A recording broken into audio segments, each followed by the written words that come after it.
Salve a tutti ragazzi e bentornati sul canale. Volevo approfittare di questa settimana di pausa del campionato per parlare un attimo di Roger Federer che ha annunciato l'addio al tennis e io, pur essendo un fan sfegatato di Nadal, ci sono rimasto un po' male perché comunque sì, non voglio fare un paragone azzardato, anzi lo faccio. Federer è il Maradona del tennis, senza se e senza ma. Prima di continuare a parlare di Roger Federer, volevo invitarvi come sempre ad iscrivervi al canale, attivate la campanella delle notifiche e lasciate un like a questo video se vi piace. Roger Federer, i numeri parlano da soli: 20 slam vinti, 6 Australian Open, un Roland Garros, 8 Wimbledon e 5 US Open. 20 in totale e il dominio di Wimbledon sull'erba. Non è che sia la superficie dove Roger è l'unica superficie che ha incantato, ma ha vinto 8 Wimbledon. Nei numeri purtroppo non possiamo non guardarli, quindi è il terreno dove si trova meglio. Quindi, anche se ha vinto comunque in Australia e in America su altre superfici, solo sulla terra rossa ha peccato un po', anche perché durante l'epoca di Federer ha trovato un Nadal che è il re della terra rossa alla fine, così come lui pavoneggia sull'erba, Nadal pavoneggia sulla terra rossa. Faccio un paragone calcistico per rendere l'idea: Messi e Cristiano Ronaldo, che sono i giocatori più forti degli ultimi 20 anni.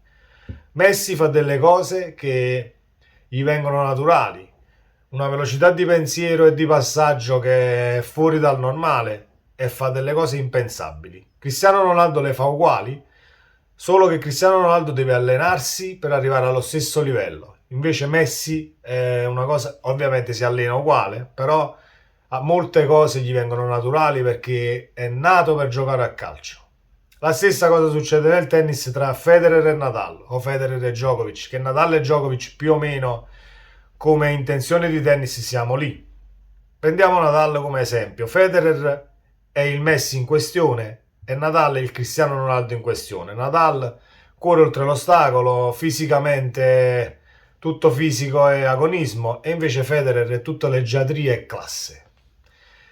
Io sono un fan sfegatato di Nadal, non lo nego, i video sul canale parlano chiaro, però non posso non restare incantato quando gioca Federer, perché come la racchetta impatta la pallina è totalmente diverso da altri tennisti. È veramente un tennista che ha incantato tante persone ed ha avvicinato tantissime persone in più al tennis, secondo me. Le leggende si dice che rimangono per sempre. È proprio vero, così come Maradona al calcio, Senna alla Formula 1, Valentino Rossi alla moto. Sono persone che sono nate per fare quel determinato sport e infatti lo si è visto nei loro risultati. Sono diventati i primi al mondo e rimangono nella storia dello sport che hanno praticato. Sono d'accordo con Federer nel ritiro per i motivi che ha elencato, perché è prettamente un fatto fisico, gli infortuni la stanno facendo da padrone. L'ultimo slam vinto nel 2018, mi sembra, o in Australia o in America, in Australia mi sembra, correggetemi se sbaglio.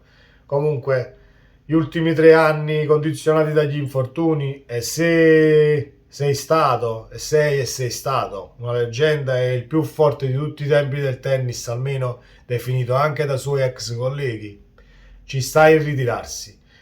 Bisogna ritirarsi sempre da campione, secondo me, invece che portare avanti un fisico a mezzo servizio per 2 o 3 anni, raccogliendo risultati che non rispecchiano il tennista, per poi ritirarsi. Per me è sempre meglio capire il fisico fino a dove ti ha portato e cosa ti può dare. Se non riesci ad esprimere lo stesso tennis o lo stesso calcio se sei un calciatore, le stesse prestazioni sul giro se sei un pilota, devi ritirarti da campione.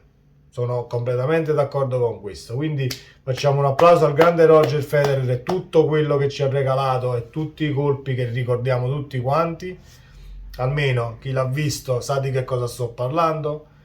E speriamo che possano nascere altri Federer, ma è una cosa abbastanza difficile. Ci sono grandissimi tennisti al momento, che sono Medvedev, che sono Djokovic, che sono lo stesso Nadal, che comunque è in fase calante, perché comunque sono 20 anni che fa tennis anche Nadal.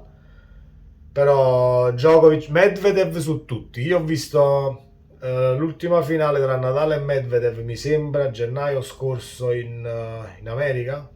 Mi sembra di sì. Un US Open che Nadal ha vinto. Medvedev gioca un gran tennis, però è comunque tutta atleticità e precisione nei lungolinea e dritti e rovesci molto forti con una battuta che è fulminea. Non troviamo ancora, secondo me, all'attivo nessun tennista con la classe e la leggiadria di Federer, ed era questo che lo contraddistingueva. Quindi, Roger, grazie per tutta la classe che ci hai dato nel tennis e un in bocca al lupo per tutto ciò che verrà. Fai una grandissima scuola di tennis dove usciranno tanti piccoli Federer. Ragazzi, se questo video vi è piaciuto mettete like al video, iscrivetevi al canale, ci vediamo nel prossimo video. Ciao!